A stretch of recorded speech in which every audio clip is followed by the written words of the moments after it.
it's Ashley from Demystifying Your Health. I'm so glad that you're here. Today we're going to be talking about the stomach bug. We've all been there.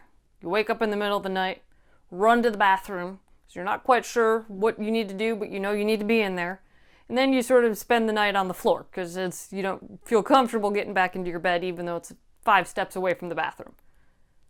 No one wants to have the stomach bug, but unfortunately it's going to happen probably at some point. So, what can you do to treat it? And is it preventable? The stomach bug is also called gastroenteritis, and it's usually caused by a virus. Most often, the norovirus or rotavirus, and you get it from coming into contact with either contaminated food, water, or another person who has it. Symptoms usually start about 1 to 3 days after exposure and last a couple of days, but in some cases it can last up to 10 days. Symptoms can range from mild to severe and include watery, non-bloody diarrhea, nausea, vomiting, abdominal cramping, muscle aches occasionally, headaches, and a low-grade fever. This means your temperature is above normal but less than 100.4 degrees Fahrenheit. And it's common for people who live in close quarters or come into close contact with others to all have it at the same time. So in this regard, think of it as like a dorm room, a cruise ship, a nursing home. People who are in these situations obviously are in close contact with someone else, so it's very easy to pass the virus back and forth.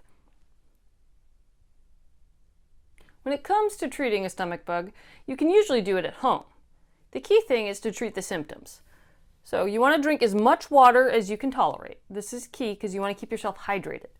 If you want something other than water and you think that you're up to having this, you can do broth, clear soda, or non-caffeinated sports drinks like Powerade or Gatorade. Just don't force yourself to eat because this can obviously make your symptoms worse. When you feel up to it, you want to start with bland food, sort of like crackers, toast, applesauce, bananas, rice, something along those lines that's not going to overly irritate your stomach that much. You want to also get plenty of rest. This is going to help your body heal and get better faster. You want to avoid alcohol, nicotine, dairy products, caffeine, high-fat, and highly seasoned foods when you're first starting to eat again, because if you have any of these, it can cause your symptoms to reoccur.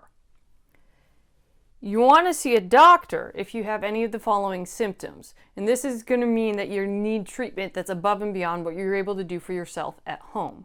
So for adults, if you cannot keep down any liquids for over 24 hours, if your vomiting lasts longer than 2 days, if you're vomiting blood or you have blood in your stool, your fever is above 104 degrees Fahrenheit, and if you have any symptoms of dehydration, which can include excessive thirst, tiredness, your eyes are sunken in, you have your skin is very dry and the elasticity is gone. So if you wanted to go ahead and see, that would be a emergent situation.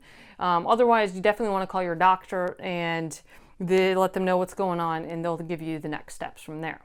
For children, it's a little bit different because children are more prone to becoming dehydrated. So for them, if their fever is above 102 degrees Fahrenheit, if they're lethargic or irritable, and lethargic is different than just being tired and sick, you'll know there's a difference. If they have severe or bloody diarrhea, if they have vomiting that lasts several hours without them being able to keep anything in, they don't have wet diapers in 6 hours, their soft spot on their head, if they're small enough to still have those, is sort of sunken in. If they cry and don't have any tears, and if they're unusually sleepy, drowsy, or obviously if they become unresponsive.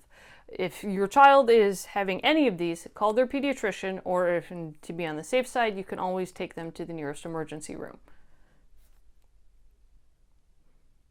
While there's no guaranteed way to prevent you from getting the stomach bug, there are steps that you can take to reduce your chances. The first, and most important, is proper hand washing. This means that you're washing your hands with soap and running water for at least 20 seconds. 20 seconds, it's hard to judge, so a good way to remember this is to sing happy birthday to yourself twice. That's about the length of time it takes for 20 seconds to elapse. You want to wash your hands before preparing any food, after going to the bathroom, and whenever necessary. So if your hands are visibly dirty or if you just feel grimy, just wash your hands. That's always the best practice. It's also key to use separate personal items. So don't share eating utensils like forks, knives, spoons, straws, anything like that. Disinfect hard surfaces, especially if someone's sick. So if you're at home, doorknobs, light switches, countertops, anything that the person's come into contact with. If you're at work, you can disinfect your keyboard, your phone, anything of the sort that someone else might have touched. And the other thing that you can do is keep your distance from sick individuals. Obviously, if you're at home taking care of your child or someone else who is sick, this is a little bit harder than if you're at work and know that a coworker of yours is sick, or just in general if you're out in public and someone doesn't seem to be feeling that well. No one wants the stomach bug. It is definitely not something that is fun to have. The good news is it usually goes away in a couple of days, and a few days after that, you're back to feeling yourself. So if you have any questions, concerns about it, please talk to your doctor. Thank you for joining me, and stay healthy.